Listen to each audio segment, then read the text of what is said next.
माघ मेले में कल्पवास का बहुत महत्व होता है और इस वक्त हम खड़े हैं कल्पवासियों के शिविर के बाहर। यहाँ प्रयागराज में माघ मेले में लोग दर्शन करने आते हैं, संगम में स्नान करने आते हैं, साथ ही कल्पवासी संगम में डुबकी लगाने आते हैं और 1 महीने तक यहीं रहकर प्रभु की आस्था और भक्ति करते हैं। हम यहाँ कुछ कल्पवासियों से जानेंगे कि वो अपनी दिनचर्या किस तरीके से चलाते हैं, किस तरीके से पूरा दिन जीवन यापन करते हैं, क्योंकि कहा जाता है कि कल्पवासी जो 1 महीने रहते हैं उसकी बहुत ज्यादा चीजें जो है वो फॉलो करनी पड़ती है। भूखे रहना पड़ता है, स्नान करना पड़ता है दिन में 3 बार और खुद से ही खाना बनाना पड़ता है, सात्विक भोजन खाना पड़ता है। तो हमारे साथ यहाँ पीछे कुछ कल्पवासियों के शिविर हैं, हम उनसे जानेंगे कि वो अपना रोज की दिनचर्या में क्या करते हैं। तो चलिए हम जानते हैं। ये पीछे एक शिविर आपको दिख ही रहा होगा। आप कहाँ से आए हैं? हम गोरखपुर से आए हैं। गोरखपुर में कहाँ से? सहजनवा के पास बांसपा ग्राम है। अच्छा, क्या नाम रहा आपका? सोहन पांडे। तो आप यहाँ माघ मेला घूमने आए हैं या कल्पवास? कल्पवास करने आए हैं हम लोग। तो कल्पवास में कहा जाता है जैसे कि हमें पता है कि बहुत कठिन चीजें करनी पड़ती हैं, कठिन रहता है। तो क्या क्या होता है इसमें? हम लोग 4-5 बजे उठ जाते हैं और गंगा जी में स्नान करते हैं। उसके बाद आते हैं, फिर पूजा पाठ करते हैं घर में। फिर शाम को भी जाते हैं, गंगा जी में स्नान करते हैं और उसके बाद कथाओं का प्रवचन सुनते हैं, भजन करते हैं यही। और एक टाइम हम लोग भोजन करते हैं और शाम को फलाहार करते हैं। उसमें लहसुन प्याज तक सब मना है, उसमें सात्विक भोजन करते हैं। यही रोज की दिनचर्या हम लोगों की रहती है। तो कहा जाता है कि कल्पवास तब किया जाता है जब सब मोह माया त्याग दी जाती है। पूरा 45 दिन माघ मेले में भगवान की शरण में। तो क्या आपने सारी मोह माया त्याग दी है? हाँ, कुछ दिन के लिए त्यागी दिया है, क्योंकि गंगा जी ने बुलाया तब हम लोग आए हैं। बिना उनके कृपा से कोई पत्ता तक नहीं हिलता है। इसलिए हम लोग जो है सोच रहे थे कि जाए कि नहीं जाए, लेकिन माँ की ऐसी कृपा हो गई कि हम लोग 10 से 15 में तैयारी बना ले और घर छोड़ करके यहाँ 1 महीना के लिए हम लोग आ गए। अभी जैसे कि ठंड का मौसम है और ठंड भी है, आज तो खैर धूप है, तो आप कैसे, जैसे सुबह नहाना कल्पवास में थोड़ा आपको वो नहीं हो जाता ठंड में? नहीं, कोई दिक्कत नहीं है हमको। तो क्या क्या आपकी दिनचर्या रहती है? वही हम लोग सुबह उठते हैं 5 बजे, हमारे पति हैं, हम लोग जाते हैं गंगा स्नान करके आते हैं। उसके बाद पूजा करते हैं, पूजा करने के बाद अपना चाय नाश्ता लेके भोजन करते हैं। फिर अपना तैयार होके इधर सुनते हैं कथा उथा। तो जैसे कि सुख सुविधा में आप घर पे रहते हैं तो पूरी सुख सुविधा रहती है, लाइट, बिजली, पानी, खाना, लेकिन यहाँ हम देख रहे हैं छोटी सी झोपड़ी बनी है। तो आप यहाँ कैसे अपना यहाँ हमको घर से भी अच्छा लग रहा है। हाँ, हमको हाँ शांति है, हमको भगवान का भजन सुनने को मिल रहा है। घर से भी हम यहाँ अच्छे हैं। तो आप अपनी जो कुटिया है कुछ दिनों के लिए वो हमें दिखाना चाहेंगी? जी। तो हम देखते हैं ये पीछे बहुत जगह जगह ऐसे छोटे छोटे शिविर से बना दिए गए हैं जहां कल्पवासी रहते हैं, यहीं अपना खाना बनाते हैं, यहीं पूजा पाठ करते हैं। तो हम देखते हैं कि कैसा इनका अंदर से है। तो हम अंदर अभी छोटी सी कुटिया में आ गए हैं जहां कल्पवासी अपना निवास कर रहे हैं और 45 दिनों तक ये यहीं रहने वाले हैं। जैसे कि इन्होंने बताया कि ये गोरखपुर से हैं, वहां इनका घर है, ये नौकरी पेशे वाले लोग हैं, लेकिन हम आपको दिखाएंगे कि यहाँ ये कल्पवास किस तरीके से कर रहे हैं। सबसे पहले आप देख सकते हैं छोटी सी कुटिया है। ये जो है आमतौर पे हम लोग बेड पे रहते हैं, ये इसको यहाँ कहीं प्यारा कहा जाता है, इसको कुआल कहा जाता है, कहीं कहीं कुआल का बिस्तर है। इन्होंने यहाँ कंबल बिछा रखा है और दोनों पति पत्नी, अगर मेरे पीछे देखें तो छोटा सा वहाँ किचन भी है। अगर आप यहाँ आएंगे तो सिलेंडर भी है, छोटा सा चूल्हा है, यहाँ छोटे थोड़े थोड़े मसाले भी रख रखे हैं, पूरा सब्जी वगैरह है। मतलब आप ये देख सकते हैं कि पूरा इंतजाम है, बर्तन है। मतलब ये पूरा अपना घर छोड़ के यहाँ कल्पवास करने आए हैं, भगवान की शरण में आए हैं। 1 महीने तक ये यहीं रहने वाले हैं, भगवान की साधना करने वाले हैं। तो ये होती है कल्पवासियों की व्यवस्था। और अगर इधर देखेंगे तो यहाँ लड्डू गोपाल जी भी बैठे हैं, आप इनके दर्शन भी कर सकते हैं। यहाँ श्री रामचरितमानस भी रखी हुई है, लड्डू गोपाल को माखन का भोग भी लगा हुआ है। तो इस तरीके से भगवान की साधना और भगवान की पूजा कल्पवासी करते हैं। और हम यहाँ और इनसे बात करेंगे। सबसे अच्छी देखने वाली बात ये है कि यहाँ जो ये बिस्तर लगा हुआ है, जैसे कि देखा जाता है। आप वैसे करते क्या हैं? हम खेती करते खेती हैं। किसान है और 2-4 गाड़ी है वही चलवाते हैं। अच्छा, तो घर पे बेड की व्यवस्था होती है, खाट की व्यवस्था होती है, लेकिन हाँ, यहाँ जो ये यहाँ तो है हम पुआल है। देखने को मिल रहा है, यहाँ पुआल पे हम लोग सोते हैं। पुआल पे सोते। तो इसका क्या महत्वता है? पुआल पे क्यों सोया जाता है? ये महत्व है कि जिस प्रकार से ये धाम में नीचे सोया जाता है। धाम में तो ऐसो आराम त्याग दिया जाता है। ये तपस्या है, तप भूमि है ये गंगा जी का किनारा, इसलिए सब लोग जमीन पे सोते हैं, यही कारण है। ठंड न लगे इसलिए पुआल हम लोग डाले हैं। अच्छा, तो जैसे गंगा किनारा है तो ठंड का भी मौसम है, पूरा जनवरी चल रही है, बहुत ज्यादा ठंड है, तो कैसे आप यहाँ रह पा रहे हैं? हमको यहाँ जैसे हम सब व्यवस्था किए हैं, जूता है, चप्पल है, मोजा है, सब पहने हैं। उसके बाद कंबल रजाई सब लेकर आए अपने घर से।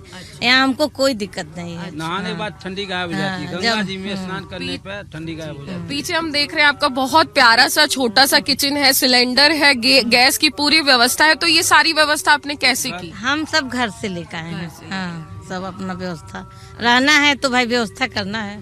तो आप मतलब यहाँ प्रयागराज में आके माघ मेले में, संगम में दर्शन करके कुछ आपकी मन्नतें हैं जो आपको पूरी करानी है, या आप बस घर परिवार से थोड़ा? नहीं, वैसे हम चले अपना, हमारा कोई मन्नत नहीं। मन्नत तो भगवान गंगा माँ अपने आप पूरी करेंगी, लेकिन हमारी इच्छा थी कि हम कौलवास करें तो हम अपना चले आए। अच्छा, तो आपकी रोज की दिनचर्या क्या रहती है? एक बार रोज की दिनचर्या, सुबह उठते हैं हम लोग, नित्य कर्म करने के बाद उसके बाद हम लोग नहाने जाते हैं। वहाँ कुछ अन्न और पैसा ले आते हैं दान करने के लिए, दान करते हैं, नहाते हैं। उसके बाद घर आते हैं, पूजा पाठ करते हैं, अपना लड्डू गोपाल को नहलाना हो अपना पाठ करते हैं, रामायण हम अपना उधर पूजा करते हैं।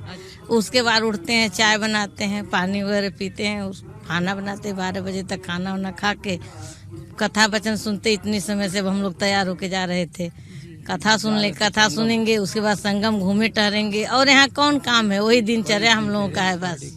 तो कब तक यहाँ आपको रहना है? हम यहाँ रहेंगे पूर्णिमा तक। पूर्णिमा तक हाँ, स्नान करके? हाँ, पूर्णिमा स्नान तो करके। आपके कोई गुरु जिनकी आपने दीक्षा ले रखी हो? एक तो हमारे अयोध्या के गुरु हैं, यहाँ के मेरे पंडे बाबा हैं। ये संगम हाँ, ये इनकी भी सब सुविधा है, टेंट वगैरह, पन्नी वगैरह सब वही डाले हुए हैं। कोई उनके वजह से हम लोग की दिक्कत नहीं है। जी, तो ये सारी सुविधा उन्होंने हाँ, दी है, हाँ, आप यहाँ हाँ, आके अपना? हाँ, हम लोग फोन करके बोल दिए, वो सब अपना सुविधा दिए हैं। हम लोग आराम से आ रहे हैं, लैट्रिन है, बाथरूम है, हम लोग को कोई दिक्कत नहीं है। तो ये जो कल्पवास है, कहा जाता है कि इसका माघ मेले में बहुत महत्व होता है। दूर दूर से माघ मेले में कल्पवास करने लोग आते हैं। कहा जाता है कि प्रयागराज में स्नान का, दान का बहुत महत्व है। तो ये कल्पवासी परिवार था जो गोरखपुर से आया है और यहाँ रह रहा है। हमने आपको यहाँ की व्यवस्था दिखाई कि किस तरीके से कल्पवासी रहते हैं। कहते हैं कि कल्पवास करना या भगवान की साधना करना बिल्कुल आसान नहीं है। हम यहाँ एक और कल्पवासी की कुटिया में आए हैं। चूल्हा है, आग जलाने की कोशिश हो रही है, धुआं हो रहा है और हमारी आंखों में भी आंसू आ रहे हैं। तो आप कहाँ से आई हैं? फूलपुर से हैं। हाँ। तो आप कल्पवास करने आई? हाँ, कल्पवास करने आई। तो कल्पवास में आप यहाँ इस चूल्हे पे खाना बनाती हैं। दिन की दिनचर्या क्या रहती है आपकी? खाना बनाए, पूजा करें, गंगा नहाए, और क्या करना है। अच्छा, और यहाँ सो रही हैं इस बिस्तर ये पे? बिस्तर पे सो रही हूँ, पैरे पर। पैरी पर सो रही है। तो आपको कैसा लग रहा है यहाँ रहना? क्या मन्नतें हैं हमको तो बहुत अच्छी लग रहा है। जब हमारी गंगा माई पूरा करेंगी तभी सब कुछ होगा। कहते हैं कि कोई भी पूजा करना या साधना करना आसान नहीं होता। थोड़ी सी ही देर में आंखों में बहुत आंसू है, इसलिए क्योंकि यहाँ धुआं हो रहा है। और तो सोचिए कि ये यहाँ कैसे रहते होंगे, कितनी कड़ी मतलब भगवान को पाने के लिए मेहनत कर रहे हैं। हम आपको आगे भी ऐसे ही और दर्शन कराते हैं और लोगों से मिलवाते हैं। मेरे पीछे यहाँ एक शिविर बनने की तैयारी हो रही है। ये कल्पवासियों के लिए बन रहा है। यहाँ कल्पवासी आके रुकेंगे। आपने चारों तरफ मेरे देख ही रहे होंगे कि ये छोटे छोटे शिविर हैं जो बन रहे हैं। यहाँ लोग आके रहने वाले हैं और कुछ लोग पहले से यहाँ रह भी रहे हैं। अंदर पूरी व्यवस्था है।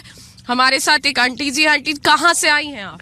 गोरखपुर से। गोरखपुर से। तो कल्पवास कर रही हैं? हाँ, कल्पवास कितने कर रहे दिनों से आई हैं यहाँ? हैं। हाँ, आए हैं 4 तारीख को। 4 तारीख से। और कब तक रहने वाली हैं? 6 तक। 6 तक। तो क्या क्या करती हैं, जैसे कल्पवासी का जो दिनचर्या होती है वो क्या होती है? वो बहुत दिन निकलने से पहले हम लोग नहा लेते हैं और अपना पूजा पाठ कर लेते हैं, हवन वन कर देते हैं, बस एक बार भोजन करते हैं। तो तकलीफ, मतलब कुछ तकलीफ महसूस होती है? इतनी ज्यादा ठंड है और तकलीफ सहने के लिए ही तो आते हैं यहाँ, क्या करने आते हैं। कल्पवास का मतलब एक कल्पवास करिए तो तकलीफ भी चाहिए। सर्दी गर्मी सब सहना पड़ेगा ही।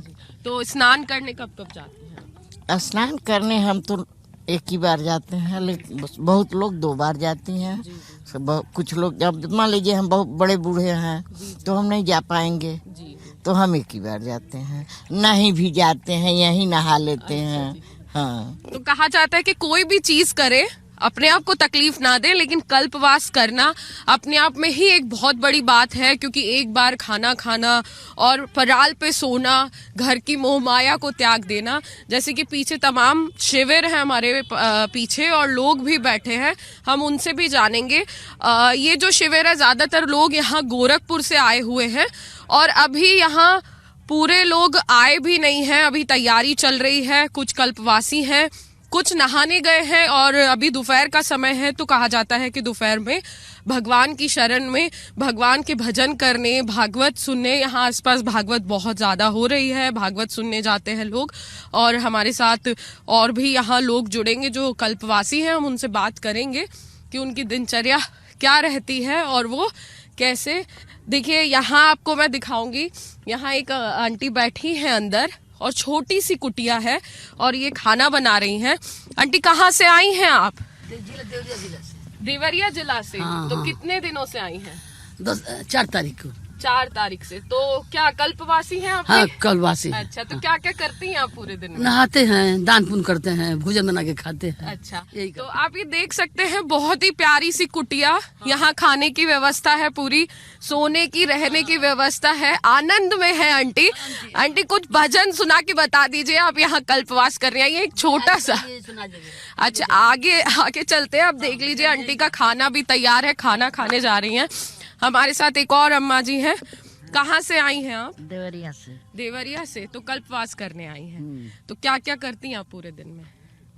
अब बनावल, खाइल, नहाइल, धोवल, पूजा पाठ ये करेंगे।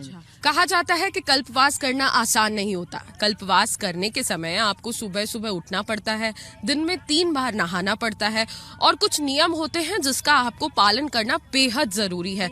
जैसे कि आप देख सकते हैं, कल्पवासी जो होते हैं आके अपने आप ही खाना बनाते हैं, दिन में 1 बार खाते हैं और ये नियम है कि वो जौ बोते हैं। यहाँ आप देख सकते हैं, यहाँ जौ डले हुए हैं, जौ बोते हैं और ये जौ जब तक ये रहेंगे 45 दिन ये उग जाएंगे। साथ ही तुलसी जी का पौधा कल्पवासियों को रखना बेहद जरूरी होता है।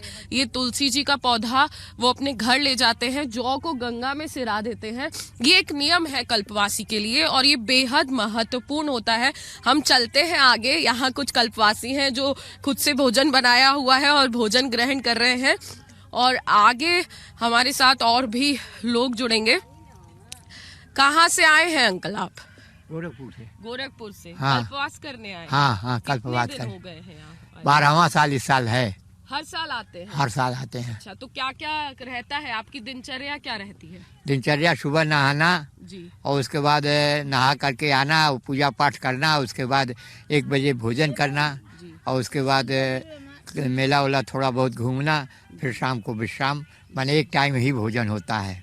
तो ठंड का मौसम में तकलीफ नहीं होती इस उम्र? कुछ नहीं, हम लोग तकलीफ महसूस नहीं होती है, एकदम आदत में आ गई है, कि दिनचर्या में आ गया है, वो उसी ढंग से उसी तरह से है व्यवस्था। हम लोगों को जरा सा भी लेश मात्र उसमें कष्ट नहीं होता है। जी।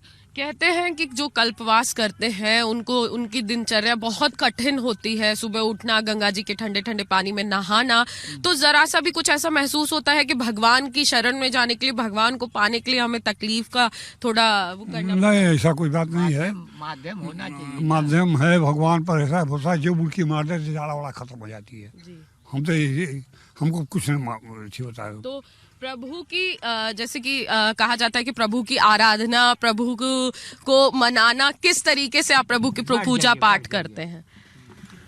पूजा पाठ का नियम हम लोगों का जो है नित्य की तरह है।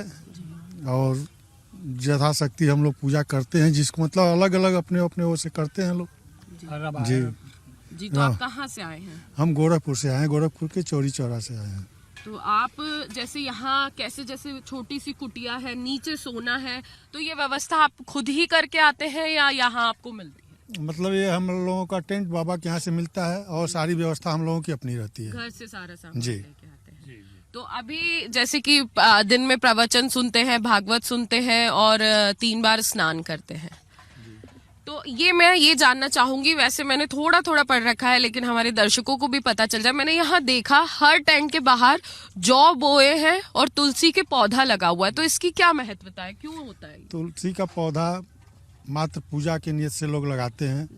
तुलसी के पौधे से, उसके पत्ते से भगवान का भोग लगाया जाता है, तभी भगवान को स्वीकार होता है। और जौ का पत्ता जो है, जौ को लोग बोते हैं, पंचमी के दिन उसका लोग मतलब नए अन्न का वो पारण करते हैं, वो लगाते हैं, निवान करते हैं। और एक अपना वो है कि मतलब यहाँ इतने दिन रहे हैं, इतने दिन में हमारा जो इतना बड़ा हो गया है, यही है और कुछ नहीं। तो आपने देखा कि हमने आपको तमाम कल्पवासियों से मिलवाया, उनकी दिनचर्या आपको दिखाई। ये कहना गलत नहीं होगा कि भगवान का भजन करना है तो थोड़ा तो सहना पड़ेगा। कड़कड़ाती ठंड है, गंगा का पानी भी बेहद ठंडा है, लेकिन बुजुर्ग हैं, तमाम तरीके के लोग हैं जो भगवान के अच्छे से खुशी खुशी भगवान का भजन कर रहे हैं, दान पुण्य कर रहे हैं और अपना कल्पवास पूरा कर रहे हैं। हाँ, बर्तन मांजते मांजते सुना दीजिए, याद करिए। सामले सूरती पे मोहन दिल दीवाना हो गए, एक तो तेरे नैन तिरछे दूसरे काजल लगी, एक तो तेरे नैन तिरछे दूसरे काजल लगी, तीसरे नजरों का मिलाना दिल दीवाना हो गए, सामले सूरती पे मोहन दिल दीवाना हो गए, एक तो तेरे ओठ पतले दूसरे लाली लगी, एक तो तेरे ओठ पतले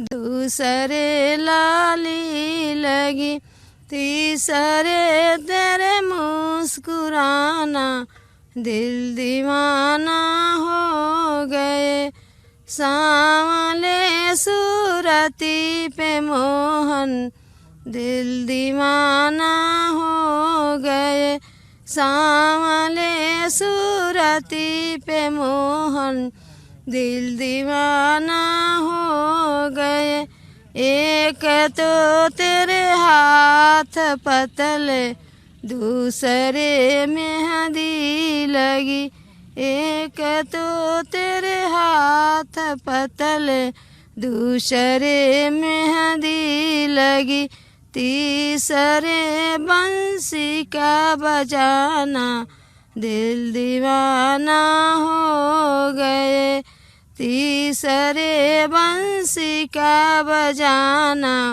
दिल दीवाना हो गए, सांवले सूरती पे मोहन दिल दीवाना हो गए। तो ये थे प्रयागराज के कुछ रंग, हम आपको आगे भी रंग दिखाते रहेंगे। तब तक के लिए आप हमारे साथ बने रहिए और देखते रहिए amarujala.com। डाउनलोड करें अमर उजाला ऐप और पाएं खबरें लगातार। अगर आप ये वीडियो YouTube पर देख रहे हैं तो हमारे चैनल को सब्सक्राइब करें और बेल आइकन को दबाना ना भूलें। अगर आप Facebook पर ये वीडियो देख रहे हैं तो हमारे पेज को लाइक करें।